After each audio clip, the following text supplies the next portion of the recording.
Welcome to the Daily History Chronicle. Each day, we travel back to discover a pivotal moment that changed the world. These aren't just dates and facts. They're stories of courage, conflict, innovation, and consequence that still echo through our lives today. Are you ready to explore? Let's see what happened on this day in history. March 2nd, 1877, 4 o'clock in the morning. The United States Capitol Building, Washington, D.C. After hours of filibustering, parliamentary maneuvering, and raw political theater, Democratic House Speaker Samuel J. Randall finally rules the obstructionists out of order. The electoral votes are counted. Rutherford B. Hayes wins the presidency by a single electoral vote, 185 to 184. He lost the popular vote by 250,000. Samuel Tilden, the Democrat, won more states, won more people, should be president by any reasonable measure. But Hayes gets the White House because of a deal. A backroom compromise was worked out in hotel rooms and committee chambers over the previous months. The details are deliberately kept quiet.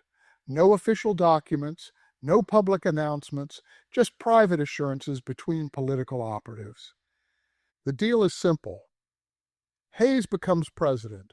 In exchange, he withdraws all federal troops from the South, the troops that have been protecting black voters, protecting black office holders, protecting the rights guaranteed by the 14th and 15th Amendments. Within months, those protections will be gone. White supremacist governments will take control. Black Americans across the South will lose the right to vote, hold office, serve on juries, or expect equal treatment under the law.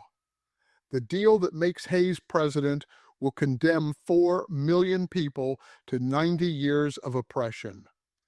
This is the Daily History Chronicle, where we explore the moments that shaped our world and discover why they still matter today. I'm Richard Backus, publisher of University Teaching Edition, and every day I get to share a piece of history that I think you'll find as fascinating as I do. Let's look a little deeper, and here's what fascinates me about this moment. The Compromise of 1877 resolved a genuine constitutional crisis. The country was heading toward disaster. Both sides had legitimate grievances.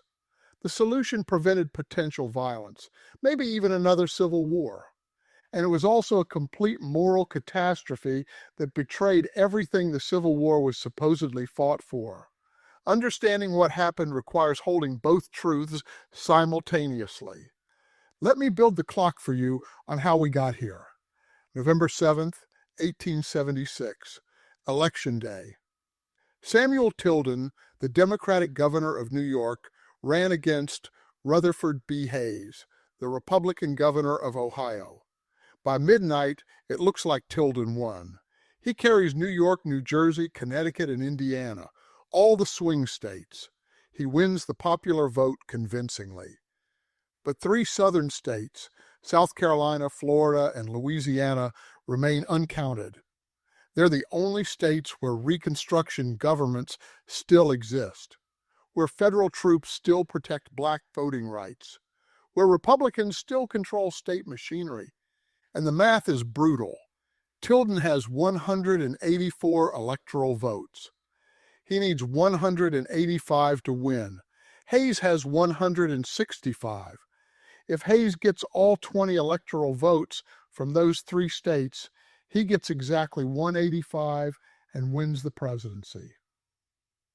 The returns from those states are a mess. Both parties claim victory. Both parties accuse the other of fraud. And both accusations are probably true. In Florida, Republicans control the canvassing board. They throw out Democratic votes from counties where black voters were intimidated. Which happened? They also invalidate legitimate Democratic votes on spurious technicalities, as occurred. In Louisiana, it's even worse. The state has 2 governments claiming legitimacy, 2 legislatures, 2 governors. Armed groups from both sides patrol the streets. The situation is on the verge of violence. In South Carolina, Republican Governor Daniel Chamberlain and Democrat Wade Hampton both claim victory. Federal troops are the only thing preventing outright warfare. Congress is deadlocked. Democrats control the House. Republicans control the Senate. Neither side will accept the other's count. The Constitution says electoral votes go to the President of the Senate, a Republican. Democrats argue that's not sufficient. Congress must certify them. By January 1877, the country is in crisis. Inauguration Day is March 4th. If they don't resolve this, there might not be a president. Some Democrats talk about armed resistance.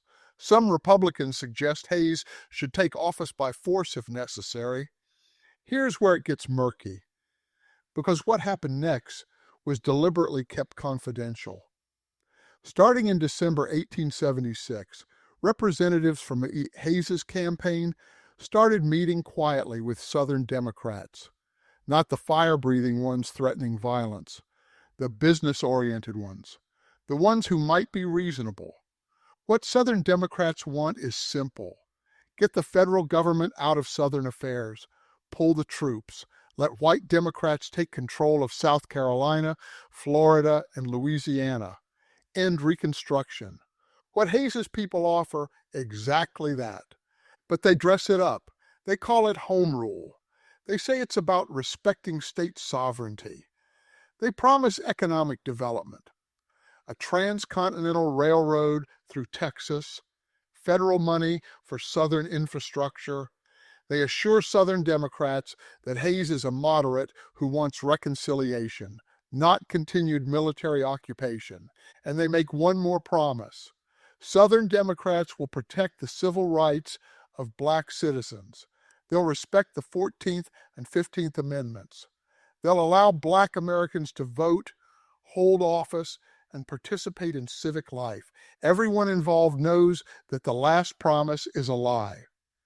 On January 29th, Congress establishes an electoral commission comprising 5 senators, 5 representatives, and 5 Supreme Court justices. It's supposed to be balanced. 7 Democrats, 7 Republicans, 1 independent justice. But the independent justice refuses to serve. He's replaced by a Republican. The commission votes 8-7, straight party line, to award all disputed electoral votes to Hayes. Democrats in the House threaten to filibuster, delay the count past Inauguration Day, create a constitutional crisis. But the deal is already done. The assurances have been given. On March 2nd at 4 a.m., Speaker Randall ended the filibuster. Hayes is declared the winner. Hayes takes office on March 5th. March 4th was a Sunday. Within weeks, he orders federal troops withdrawn from South Carolina and Louisiana. The last remnants of the Reconstruction governments collapsed immediately. In South Carolina, Wade Hampton becomes governor. In Louisiana, the Democrat Francis Nichols takes control. Both promptly begin dismantling black political power. Here's what troubles me. The Southern Democrats, who made promises about protecting civil rights, never intended to keep them, and Hayes never intended to enforce them. Within a year, black voter registration starts collapsing across the South. White supremacist groups, the Red Shirts, the White League, openly intimidate black voters. State legislatures enacted laws that made it harder to vote, including poll taxes, literacy tests, and grandfather clauses. By 1890, black voter turnout in the South had declined from a majority to nearly zero. In Louisiana, 130,334 black men were registered to vote in 1896. By 1904, that number was 1,342. That is not a typo. From 130,000 to 1,300. Black office holders lose their positions. Black judges, sheriffs, legislators, congressmen, gone. The last black congressman from the South won't be elected again until 1972, almost a century later. And it gets worse. With no federal oversight, Southern states passed Jim Crow laws. Separate schools, separate train cars, separate water fountains, separate but equal, they call it. But it's never equal. Lynchings increase.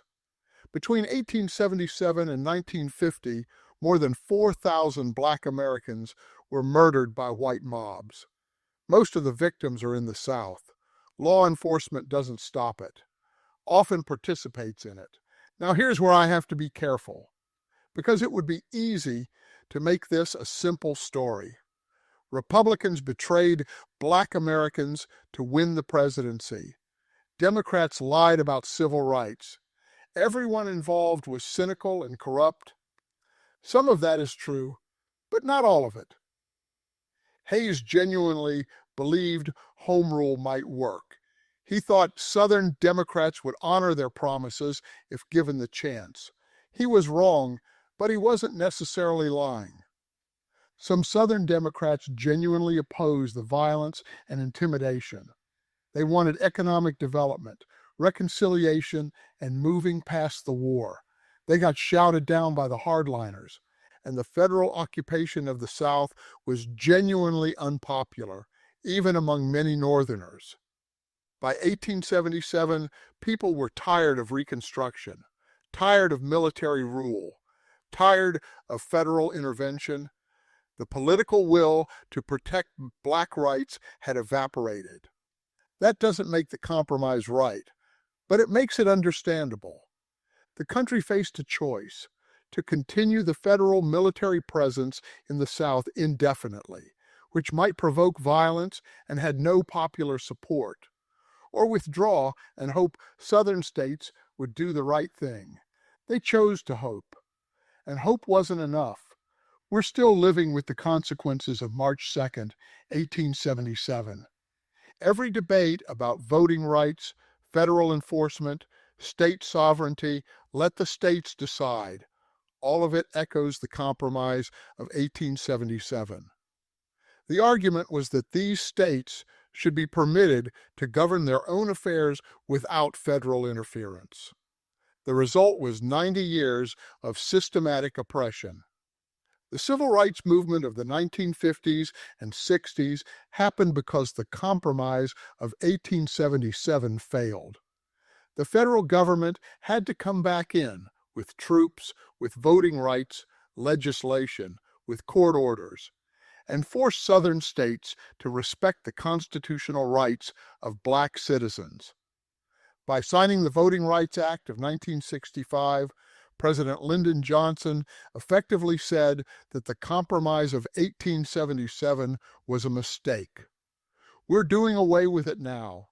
And even today, when we debate voting rights legislation, argue about federal oversight of state elections, and discuss states' rights versus federal power, we're still fighting over the same questions that were supposedly settled in 1877.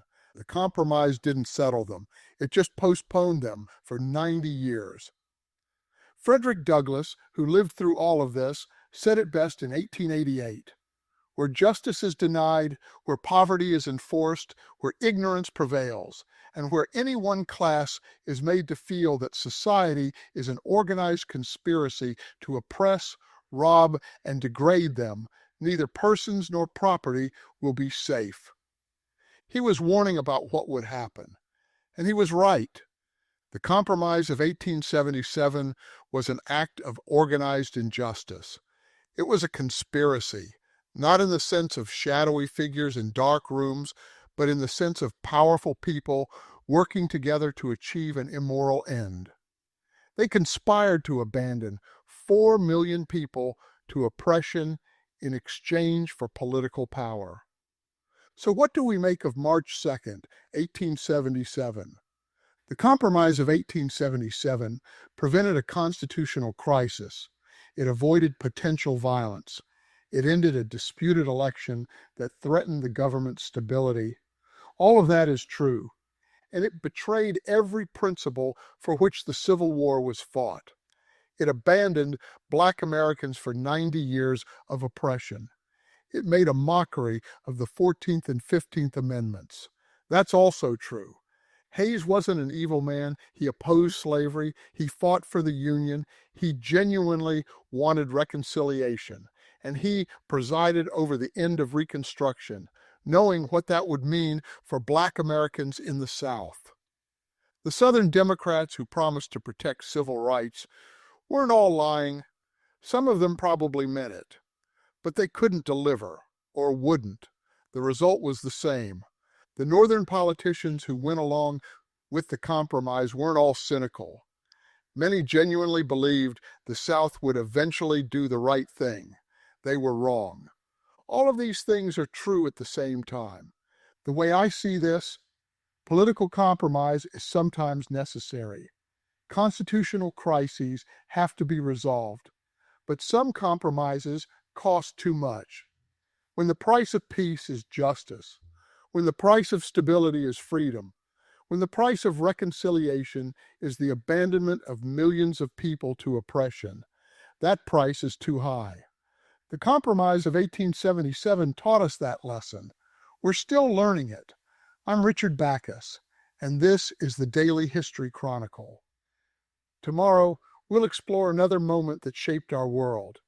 Until then, ask yourself, what are we willing to sacrifice for political stability?